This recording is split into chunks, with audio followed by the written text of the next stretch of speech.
sessions held in last 2 days and the events summary also. Thank you.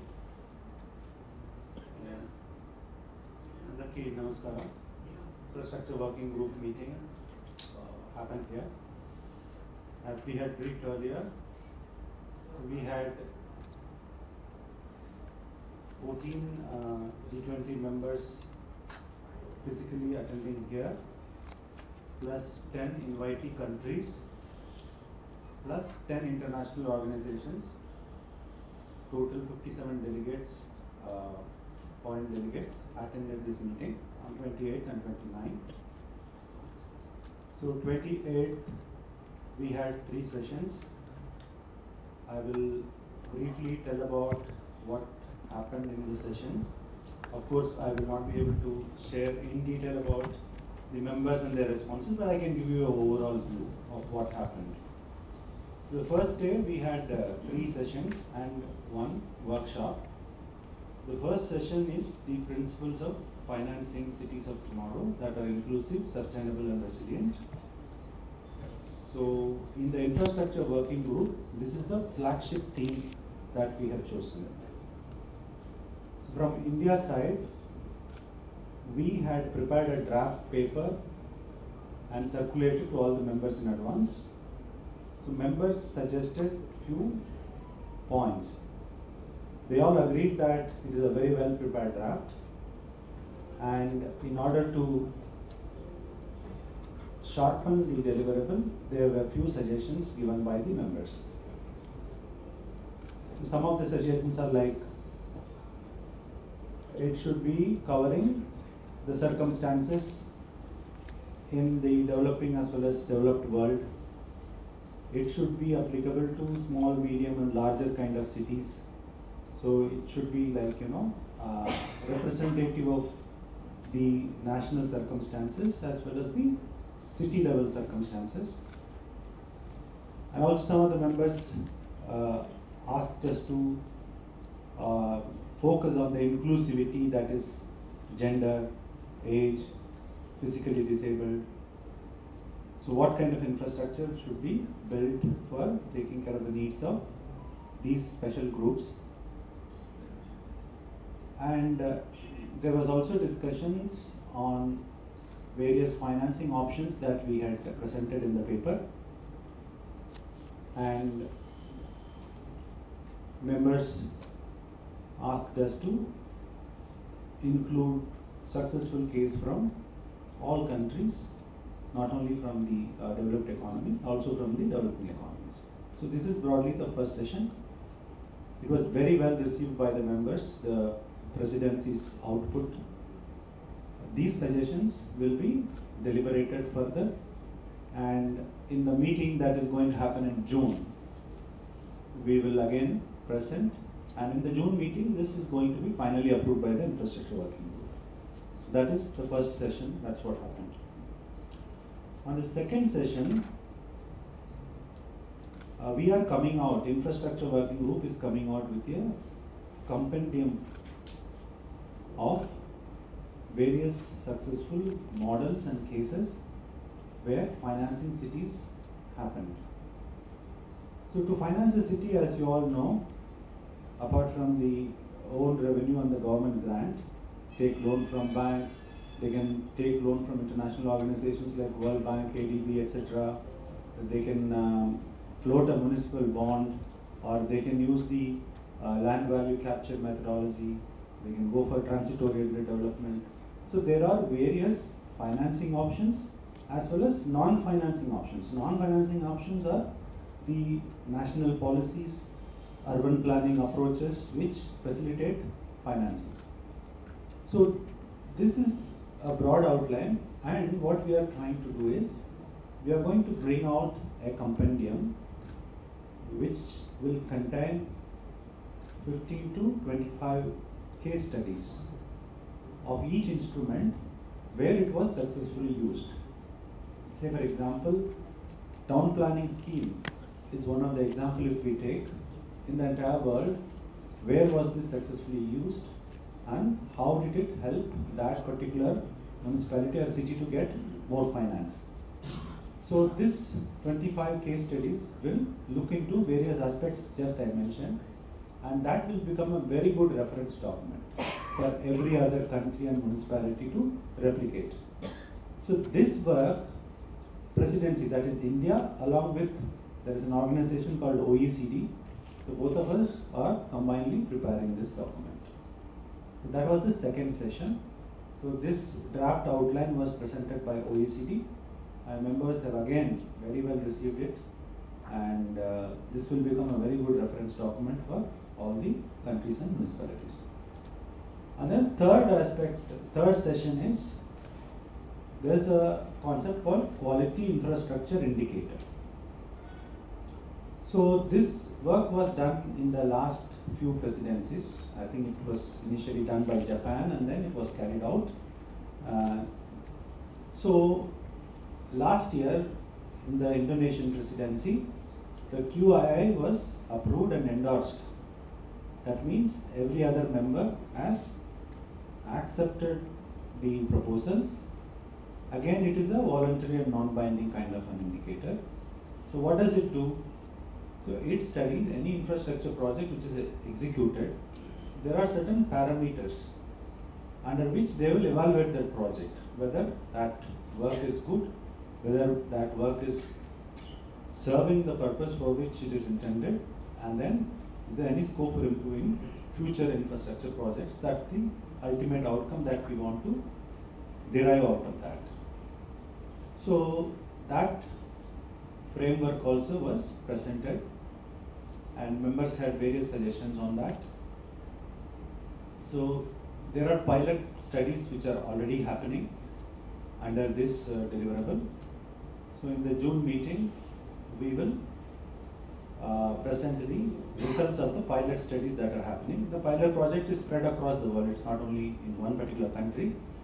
Currently, there are about 4 projects are under study, and we are likely to get many more projects nominated for pilot study from different members, because during the interaction, several members came forward to nominate pilot study for this. So this was the third session. And post-lunch, we had a sideline workshop. The workshop is titled as Infrastructure Taxonomy. The infrastructure taxonomy means various countries have different definition of what is the meaning of infrastructure. I mean, what are the kind of works or sectors are classified as infrastructure. That is different across different countries. Second, within countries also, different organizations have different definitions. For example, the ministry will have one kind of definition, the central bank may have one kind of definition.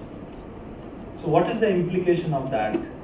Because different people have different definitions, financing becomes a little difficult, because based on the classification of a particular sector as an infrastructure sector, the tenure of the loan that is given, the interest rate, the risk assessment, and then the capital adequacy, everything changes. So these 4 parameters change based on the infrastructure definition. So there was discussion around that. Very interesting panel discussion happened. Experts from across the world participated, who have done a lot of work on the national accounting methodologies. As well as, interestingly, this time, the private sector players also were represented in the panel.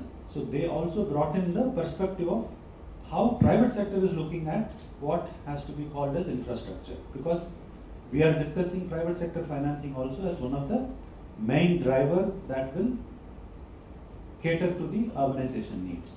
So it was a very good comprehensive discussion. One side, how the governments are defining what is infrastructure. On the other side, how private sector is looking at it. Then how do we sort of find a balance so that we get funding from the private sector also, was the main theme of that workshop. It was also very productive workshop. Then that was day 1. So on day 2 today, we had basically 4 sessions. So the first session in the morning, we started with something called Global Infrastructure Hub. This Global Infrastructure Hub is a G-20 formation, so it is based right now in Australia. So this entity is doing work related to infrastructure. They collect data, they bring out reports on infrastructure, sector studies, etc., etc. So there is an issue about this entity's continuance. So based on what model this entity should take and how it will function in the future, that was a legacy discussion. So that was the first session. And in the second session, a very, very important session, that was like,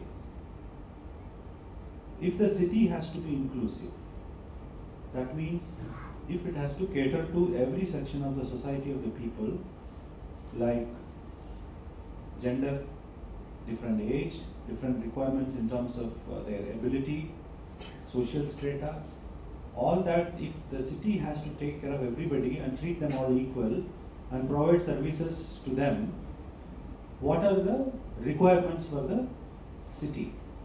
So this work is being handled by World Bank. So the title of the report will be Enablers of Inclusive City, Enhancing Access to Urban Services and Opportunities. So World Bank presented an outline, and then they are going to come out with various case studies, and finally the major part of the report will be what are the policy instruments? What are the policy instruments that can bring inclusivity in the cities? So that is the outcome of this report, which was very much appreciated by the members. And members gave suggestions emphasizing different, whatever I just mentioned. Somebody said, physically differently abled people and their requirement has to be kept in mind. Somebody said the use of technology and e-governance in breaking barriers and making services accessible to people should be discussed. So there were various suggestions around it, but it's a well-rounded report. It will be a very interesting report.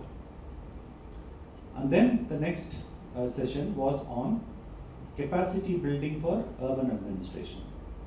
Now, on the one hand, we are talking about financing cities.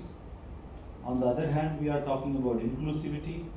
We want cities to be sustainable. We want cities to be resilient after disasters or for any climate-related change. So if one has to handle all this, if a city government, if a municipality has to handle all this, what kind of skill sets are required for the administration? And what kind of trainings are required to build the skill sets which are there? So this report is going to look at municipal level requirement of various skills that are required for financing cities of tomorrow in order to make the cities inclusive, resilient and sustainable. So here the report will look at the institutional requirement. Then there are individuals who are working within that. It can be an elected representative or officers like the municipal commissioners and other people. And then there is community around it where the municipality gives service, that is the people, and then the resident welfare associations. There will be civil society organizations like NGOs, and then finally how a participatory planning approach is required so that the decisions made really reflect the needs and aspirations of the people. So this is what this report is going to look at, and they will suggest a framework which is customizable to every city. We will give a framework, but each city can customize according to its own and strength. Some city may be very big, their requirements may be little on a higher scale. Some city may be smaller in size, and their requirement may be little different. So we are giving a broad framework under this, and every city can customize this and adopt this for a capacity building of their municipality. And then the final session, the last session, was on a thing called infra tracker. What is infra tracker? So across the world, governments are providing budget for infrastructure development. Similarly, private sector also is investing into infrastructure works. But at one place, how do we get this information? So each country has its own budget document, each state government has its own budget document, each municipality has its own budget plan documents in which these details are there. But if you want to know at a country level or at the world level what is happening on this infrastructure, we don't have a mechanism to get this data. So this infra tracker is trying to address this issue and trying to collect all the data from different published documents which are already available in the public domain. Maybe the country budget document or the subnational, that is the state government budget documents. So we are trying to develop an online tool through the entity that I just discussed, GI Hub.